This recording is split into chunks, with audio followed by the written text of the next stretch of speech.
السلام علیکم، digital Urdu points میں آپ کا سواگت ہے۔ تو گائز، اگر آپ چینل پر نئے ہیں تو چینل کو سبسکرائب کریں۔ تو اس چینل پر آپ کو ہر طرح کے کنٹینٹ ملنے والے ہیں۔ تو بنا ٹائم ویسٹ کے کرتے ہیں آج کے ٹاپک کا آغاز۔ تو چلتے ہیں گائز آج کے ٹاپک کی طرف۔ وہ کون سے صحابی ہے جس کا ذکر قرآن پاک میں آیا ہے؟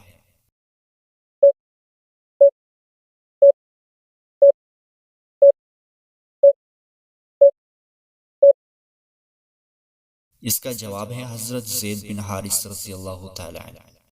قرآن پاک میں کتنی آسمانی کتابوں کا ذکر آیا ہے؟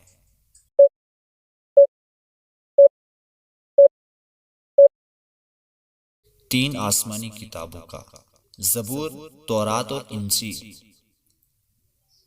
کیا آپ جانتے ہیں کن کفار کا ذکر قرآن پاک میں ہے؟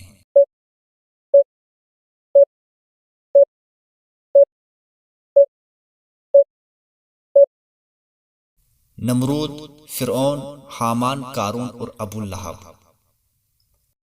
قرآن پاک کے ایک حروف پڑھنے کا ثواب کتنا ملتا ہے؟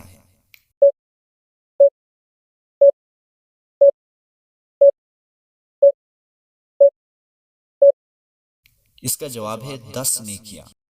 قرآن پاک کی آخری وحی کہاں پر اتری؟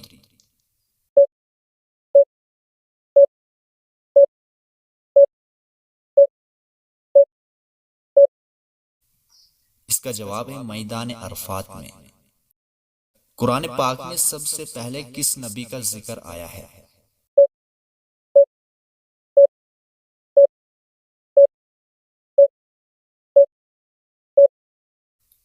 اس کا جواب ہے حضرت آدم علیہ السلام کا۔